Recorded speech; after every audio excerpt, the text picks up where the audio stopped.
나는 전능하신 아버지 하나님 천지의 창조주를 믿습니다. 나는 그의 유일하신 아들 우리 주 예수 그리스도를 믿습니다.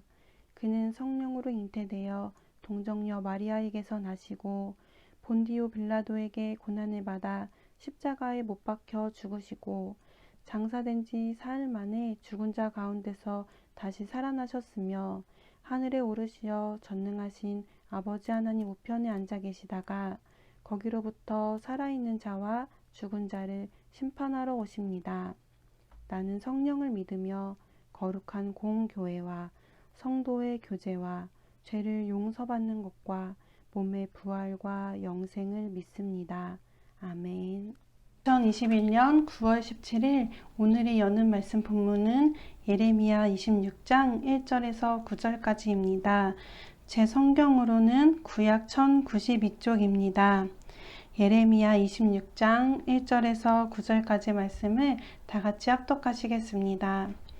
유다의 왕 요시야의 아들 여호야김이 다스리기 시작한 때에 여호와께로부터 이 말씀이 임하여 이르시되 여호와께서 이와 같이 말씀하시니라.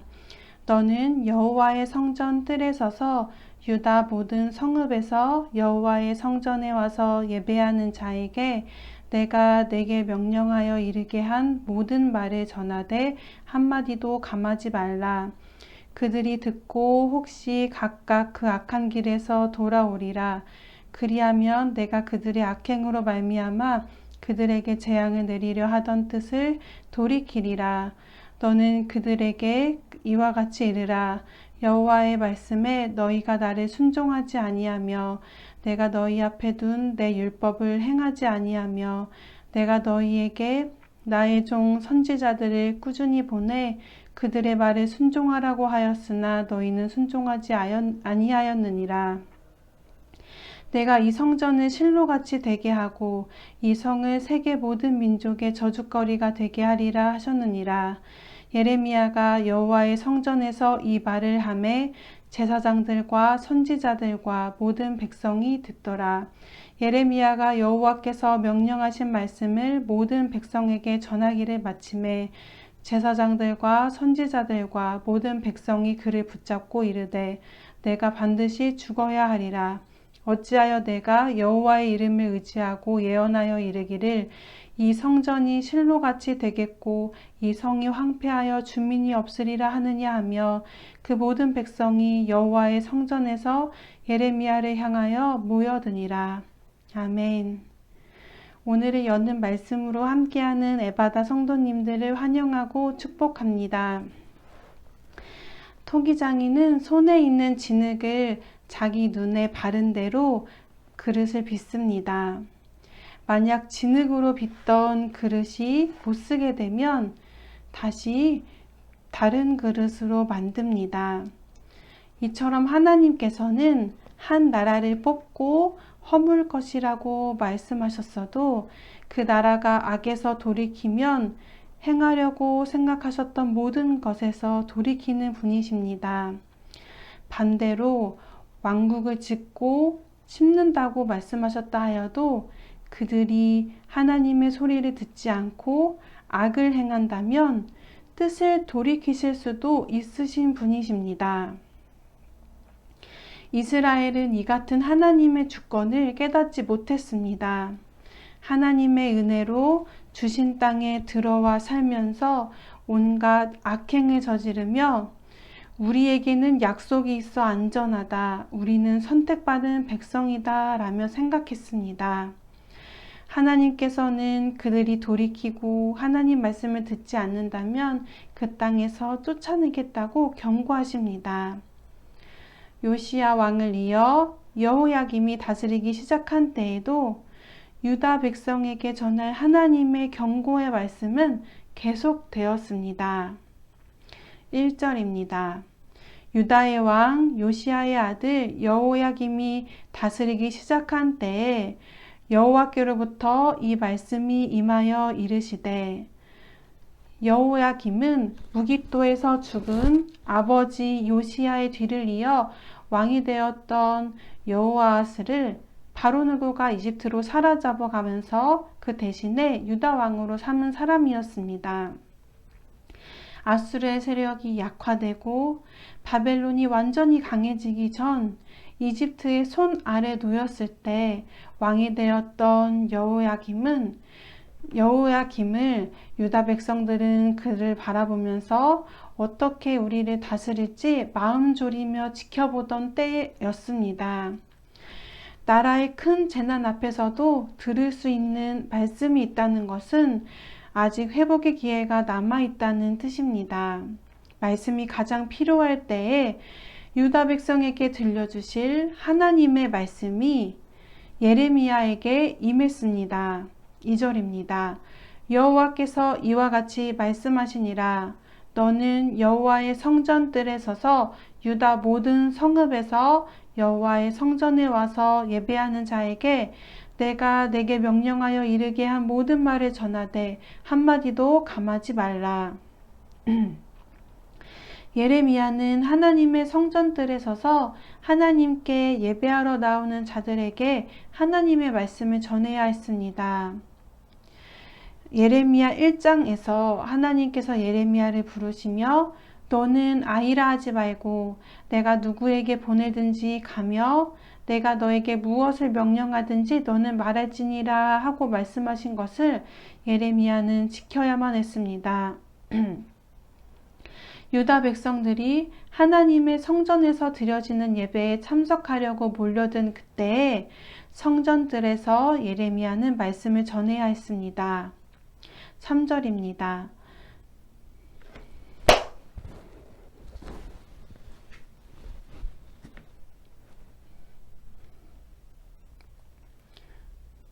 그들이 듣고 혹시 각각 그 악한 길에서 돌아오리라. 그리하면 내가 그들이 악행으로 말미암아 그들에게 재앙을 내리려 하던 뜻을 돌이키리라. 하나님께서는 곧 임박한 유다의 재앙 이전에 그들이 악한 길에서 떠나기를 바라셨습니다. 왜냐하면 하나님은 재앙을 내리려 하셨던 뜻을 언제나 돌이키길 원하시기 때문입니다. 유다 백성들이 한 나쁜 행동 때문에 하나님께서 그들에게 큰 환난을 주기로 하셨지만 만약 유다가 말씀을 듣고 돌이키면 하나님께서도 그 뜻을 돌이키신다고 말씀하십니다. 유다 백성이 악에서 떠나길 바라시는 하나님께서는 어떤 말씀을 그들에게 먼저 전하게 하셨을까요? 4절, 5절입니다. 너는 그들에게 이와 같이 이르라. 여호와의 말씀에 너희가 나를 순종하지 아니하며 내가 너희 앞에 둔 내 율법을 행하지 아니하며 내가 너희에게 나의 종 선지자들을 꾸준히 보내 그들의 말을 순종하라고 하였으나 너희는 순종하지 아니하였느니라. 하나님께서 유다 백성의 지난 과거의 일을 꺼내셔서 그들의 불순종을 꾸짖으십니다.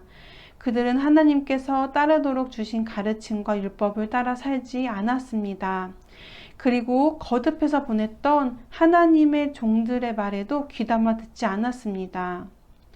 하나님께서 이렇게 이스라엘의 지난 잘못을 말씀하신 이유는 그들이 지키지 못했던 것을 지금이라도 깨닫고 돌이켜 다시 순종하기를 바라시기 때문입니다.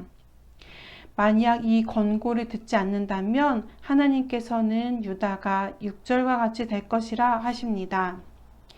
내가 이 성전을 실로같이 되게 하고 이 성을 세계 모든 민족의 저주거리가 되게 하리라 하셨느니라. 실로는 이스라엘 민족이 가나안 땅을 정복한 후 각 지파에게 땅을 나눠준 장소입니다. 이스라엘은 실로에 성막을 세웠습니다. 실로는 하나님께서 머무시는 곳이었고 언약궤를 보관하는 곳이었지만 블레셋의 언약궤를 빼앗기고 엘리제사장 가문이 심판받은 이후 하나님께서 그곳을 떠나시며 파괴된 곳이었습니다. 가장 거룩했던 실로가 파괴되고 하나님께서 그곳을 떠나신 것처럼 유다 백성이 하나님의 말씀을 듣지 않는다면 그들이 가장 거룩하다고 생각하는 예루살렘 성전 역시 파괴되어 모든 민족의 저주거리가 되게 하신다고 말씀하십니다. 7절입니다. 예레미야가 여호와의 성전에서 이 말을 하매 제사장들과 선지자들과 모든 백성이 듣더라. 하나님의 말씀을 듣는 자들은 하나님의 성전을 예배하러 올라오는 자들이라고 앞서 2절에서 말했는데 좀 더 구체적으로 그들이 누구였는지 이렇게 말합니다. 여호와의 성전에서 예레미야가 말을 할 때 들었던 자들은 제사장들과 선지자들과 모든 백성이었습니다. 8절입니다. 예레미야가 여호와께서 명령하신 말씀을 모든 백성에게 전하기를 마침에 제사장들과 선지자들과 모든 백성이 그를 붙잡고 이르되 내가 반드시 죽어야 하리라. 예레미야가 성전뜰에서 설교를 마치자 제사장들과 선지자들과 모든 백성들은 거세게 반발합니다. 예언자의 목숨까지 위협합니다. 왜냐하면 성전이 실로와 같이 파괴된다는 말은 성전에 대해 적대적이고 신성모독적인 발언으로 들렸을 것이기 때문입니다. 이어서 9절입니다. 어찌하여 내가 여호와의 이름을 의지하고 예언하여 이르기를 이 성전이 실로같이 되겠고 이 성이 황폐하여 주민이 없으리라 하느냐 하며 그 모든 백성이 여호와의 성전에서 예레미야를 향하여 모여드니라. 마치 전쟁에 참여하기 위해 사람들이 모여드는 것처럼 적대적인 의도를 갖고 사람들이 모였습니다. 예루살렘 성전이 실로처럼 파괴될 것이라는 말에 대해 사람들은 분노하였습니다. 실로는 언약궤가 있는 것이었지만 블레셋에 의해 파괴되고 예레미야 당시에도 폐허 상태였습니다. 이러한 실로처럼 예루살렘 성전이 파괴될 것이라는 말을 사람들은 하나님의 경고의 말씀으로 듣지 않고 예레미야의 주장이 터무니없으며 받아들이기 불편한 것이고 믿을 수 없는 것으로 여겼습니다. 하나님의 말씀이 그들에게 들렸지만 자신들의 생각에 맞지 않자 사람들은 이를 거부하고 오히려 예언자를 죽이려 하였습니다. 오늘 말씀을 통해 하나님의 간절한 책망과 경고의 말씀에도 자신들의 선입견을 갖춰 마음 다해 듣지 못하는 어리석은 유다 백성의 모습과 나의 모습을 돌아봅니다.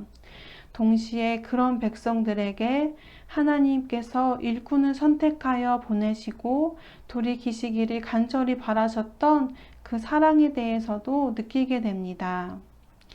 우리가 아무리 받아들이기 힘든 말씀이라도 우리의 인간적인 상식과 판단에 맞지 않는 것 같아 보여도 하나님께서 말씀하실 때는 언제나 그 말씀이 진리이며 옳은 말씀임을 깨닫게 되기를 원합니다.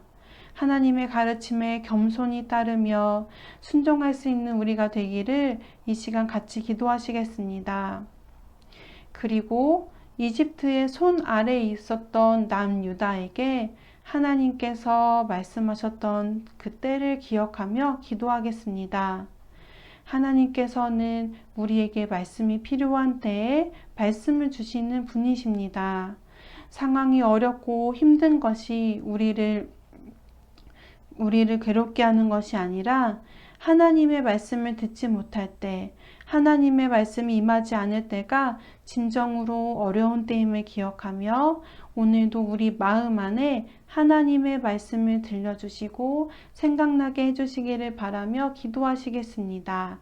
그리고 오늘 저녁에 있을 금요기도회와 주일 예배를 위해서 기도하시고 가정과 교회와 나라와 세계를 위해서도 기도하신 후 주기도문으로 모든 순서를 마치겠습니다.